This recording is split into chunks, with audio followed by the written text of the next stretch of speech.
about socialization? If you're a homeschool parent, you've probably heard that question 1,000 times. And if you're not a homeschooler, you might have even wondered about it yourself. But here's the thing. What if everything we've been told about socialization is completely wrong? What if our kids aren't actually missing out when they're not around their same age peers often?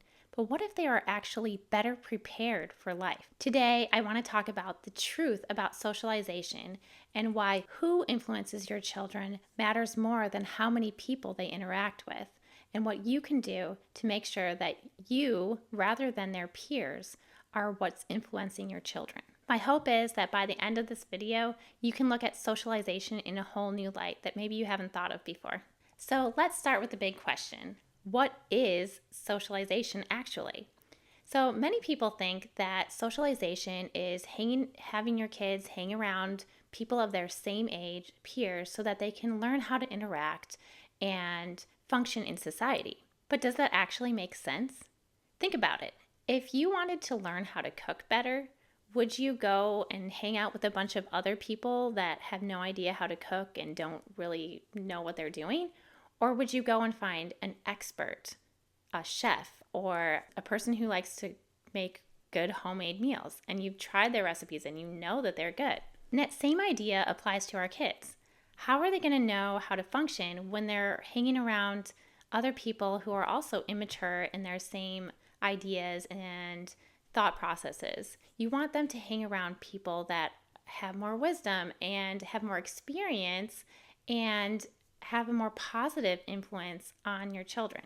Our kids don't magically learn good behavior just by being around other kids. They don't learn maturity and wisdom just by hanging around other kids. In fact, research and common sense tells us that children actually relate to people who they are attached to, and they look to those people for guidance. And if they're not deeply connected to their parents, they will turn to their peers instead. The book Hold On to Your Kids explains that children naturally seek an attachment. If they don't get that strong, secure connection with their parents, they will find it elsewhere, and usually with their peers. And this is where things can get dangerous. Instead of learning values, wisdom, and life skills from us, they're learning it from kids who are their same age, who are just as inexperienced as they are. And that's how things like peer pressure, insecurity, and rebellion creep in. When we intentionally build a strong relationship with our kids, that's when we have the opportunity to share our family values and to really pour into our kids and encourage them in the biblical worldview. We get to be the primary influence in their lives, and they can turn to us when they have questions about what's going on in the world or what's going on in their own lives. And this doesn't mean that we isolate them. No, it means that we are guiding them and leading them and taking them out in the real world and showing them and telling them about our biblical worldview of what's going on. It means giving them the right kind of socialization, one that's going to prepare them for life. So what does real socialization look like? It does not look like sitting in a classroom with 20 other kids who are all the same age. It's learning to have conversations with people of all ages. It's talking to adults. It's playing with young children. It's interacting with real good Christian role models in their lives. One example from the Bible is Timothy, who was influenced by his mother and his grandmother, and they showed him their faith and they brought him up in the faith. As part of our homeschool, and also just being more of an intentional parent, something that we've started doing is bringing our kids out in the real world with us and doing life with them. We take them to restaurants and have them order their own food so they can be used to talking to people. Even from a young age, we did that.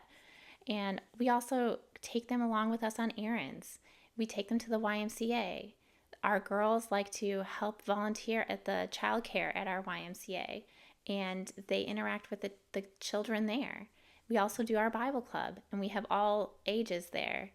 And some of our older kids like to help with that. Other ways that we can be intentional as parents with the socialization of our kids are going and talking to neighbors, serving in the church, and even just talking to people of all different ages and having different deep conversations with them and not being afraid to talk about issues that are going on in their lives. And that's the kind of socialization that actually matters. So at the end of the day, someone is going to be shaping your child's heart and influencing your child. Will it be their peers or will it be you? When we take an active role in our children's social development, we're not limiting them, we're preparing them. We're making sure they're not swayed by every passing trend, but that they're grounded in truth. And whether you homeschool or not, this is something that every parent can do. Build that strong relationship, be their safe place, guide them in wisdom, because when parents lead, kids thrive. I'd love to hear your thoughts on this, so you can comment below and let me know if you've seen the effects of parental influence on your kids and how you're doing with leading and shaping your children. If this video encouraged you or helped you think a little bit differently about socialization, don't forget to like it, share it with a friend who maybe needs to hear this too. So just remember that you are the greatest influence in your child's life and embrace it. God bless you today.